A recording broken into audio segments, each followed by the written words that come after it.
नमस्कार, मैं अरुण कुमार पांडे। आप देख रहे हैं अरुण पांडे की बात। देखिए, बिहार में चुनाव है तो अब सिर्फ जाति, धर्म, समूह, वर्ग के लोगों को साधने के लिए मतदाता की बात मैं कर रहा हूँ। हर पार्टियाँ लग गई कि बिहार में राहुल गांधी, तेजस्वी यादव वोटर्स अधिकार यात्रा को लेकर 17 अगस्त से सासाराम से शुरू किए। आज वो लखीसराय हैं, मुंगेर फिर जा रहे हैं और अभी ये चलेगा, पूरे महीने चलेगा और 1 तारीख को पटना में उनकी रैली होगी। प्रधानमंत्री भी कल आ रहे हैं गया जी। ये इस साल का उनकी ये 6ठी यात्रा है। कल आएंगे, वो 12,000 करोड़ की योजनाओं का उद्घाटन शिलान्यास करने वाले हैं। उसमें सड़क और रेल की बड़ी सब परियोजना है। सचमुच बिहार के लिए इस बार जितनी बड़ी संख्या में नई गाड़ियाँ मिल रही हैं, या दीपावली, छठ के समय बिहार में 12,000 स्पेशल ट्रेन चलाने की बात हुई, ये सब चुनाव को लेकर हो रहा है।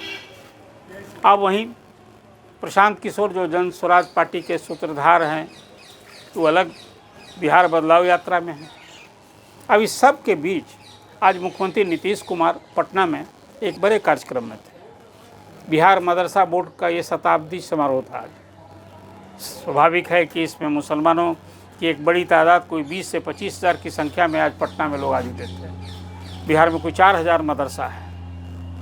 1128 मदरसा है जिसको सरकारी स्कूलों की तरह, जो सरकारी स्कूल है वहाँ के शिक्षकों को वेतन आदि मिलते हैं।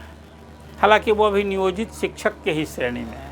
जो अभी आज मदरसा स्कूल के शिक्षकों से मेरी बात हुई, वो बता रहे हैं, मुख्यमंत्री जी भले कहें या मदरसा बोर्ड के चेयरमैन ने भी आज कहा कि हम तो मदरसा के शिक्षकों को सरकारी स्कूल के शिक्षकों की तरह वेतन आदि दे रहे हैं, तो वहाँ तो ना कोई विशिष्ट शिक्षक है, न सरकारी कर्मी बना है, और न बीपीएससी शिक्षक है। वो मदरसा द्वारा बहाल वही शिक्षक हैं जिसको सरकार ने छानबीन करके मान्यता दी थी, वो 1128 में से हैं।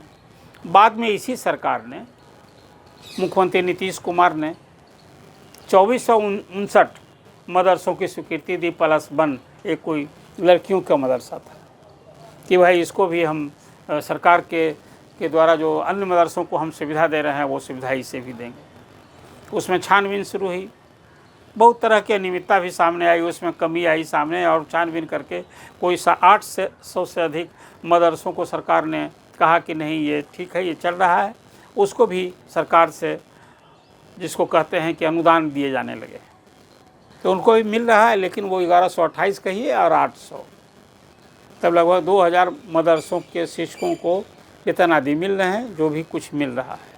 लेकिन आज और दूसरे जो मदरसा हैं जो जांच अधीन है, जिसको सरकार ने फैसला लिया था कि भाई 11 में ही कि हम सभी ये 2459 मदरसों को टेक ओवर करते हैं, मान्यता देते हैं, वेतन आदि देंगे, तो वो सब मिला नहीं। तब वो सारे लोग इस उम्मीद से कि मदरसा बोर्ड का फंक्शन हो रहा है, चले मुख्यमंत्री के सामने गुहार लगाएंगे। तो मुख्यमंत्री ने, मदरसा बोर्ड के चेयरमैन ने तो आज खुले तौर पर कहा कि भाई हम तो मदरसों के शिक्षकों को सरकारी स्कूल के शिक्षकों की तरह वेतन आदि दे रहे हैं, लेकिन वेतन आदि मिल रहा है क्या? आज ये सवाल मैं आपसे कर रहा हूँ, मतलब खासकर मदरसा से जुड़े शिक्षकों को लेकर के। उन लोगों का तो कहना है कि नहीं मिल रहा है। मुख्यमंत्री की कही बात या मदरसा बोर्ड के चेयरमैन की जो बात कही उन्होंने, वो सच के करीब है। सरकारी स्कूल के शिक्षकों को नियत वेतन मिलता है, उसको डीए मिलता है, उसको हाउस रेंट मिलता है, ये सारी सुविधाएं उन्हें मिलती हैं। और अब तो जो बीपीएससी पास शिक्षक हैं, उसी तरह से विशिष्ट शिक्षकों को सरकारी कर्मी का दर्जा मिल गया और वो सारी सुविधाएं मिल रही हैं। तो मदरसा के शिक्षकों को ये सारी सुविधाएं मिल रही क्या, जो आज इस फंक्शन में ऐलान किया गया? अब इसको लेकर आज सच पूछिए, भाषण तो अपनी तौर पर हुए ही, लेकिन मदरसा शिक्षक बड़े उग्र थे। आज उस फंक्शन में लोगों ने हंगामा किया।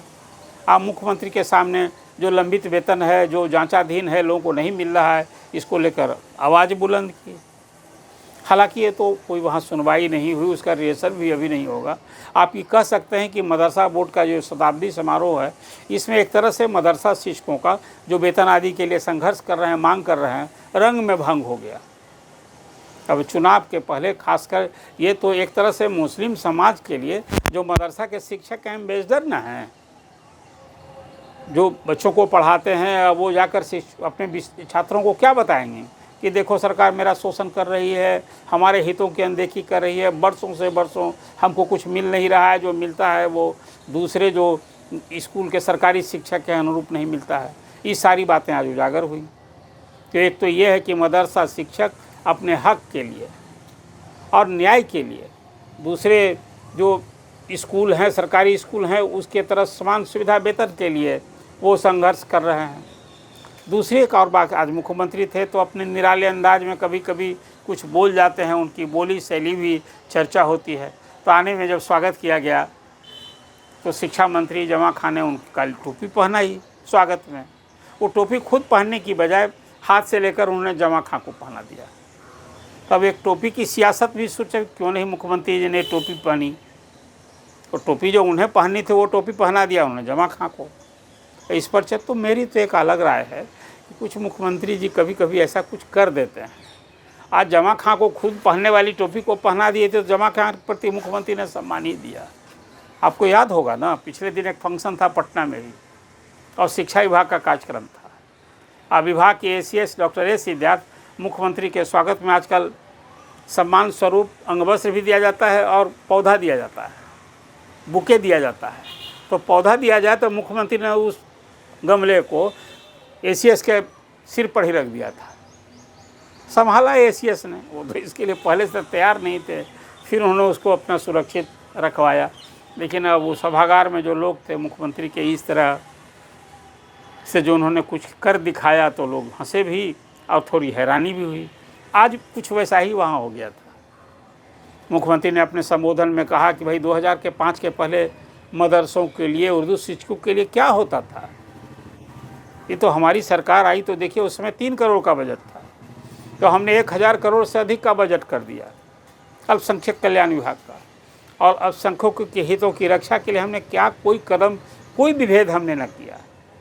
जैसे हिंदू हो, मुस्लिम हो, हम किसी के साथ विभेद नहीं करते हैं।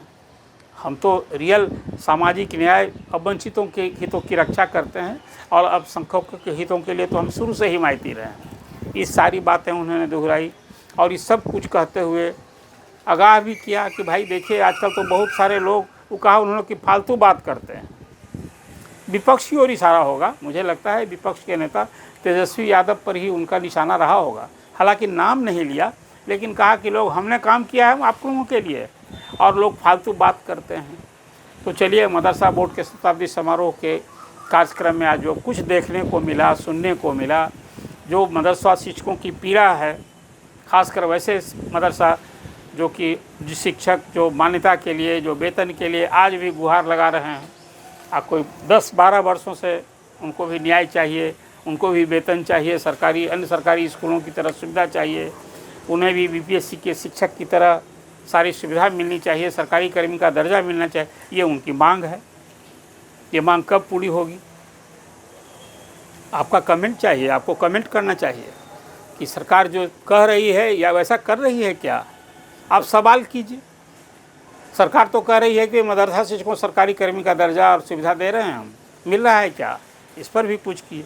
आप मदरसों की मान्यता देने का डिसीजन लेने के बाद अब तक हुआ क्यों नहीं? कौन जिम्मेवार है इसके लिए? विभाग जिम्मेवार है, अल्पसंख्यक कल्याण विभाग ईरान कि मदरसा संचालक करने वाले लोग, कहाँ गड़बड़ी हुई? कुछ गड़बड़ी उजागर भी हुई थी, शायद आज इस चर्चा में उसकी बात नहीं कर रहा हूँ। लेकिन आज मदरसा बोर्ड के शताब्दी समारोह खासकर अल्पसंख्यक समाज को साधने के लिए कोई अच्छी भीड़ थी।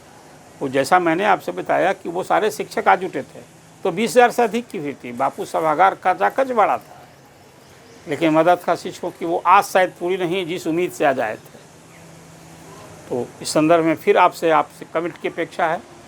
आप अरुण पांडे की बात सब्सक्राइब कीजिए। चर्चा कैसी लगी कमेंट ज़रूर कीजिए और अपने लोगों के बीच इसको शेयर कीजिए। धन्यवाद।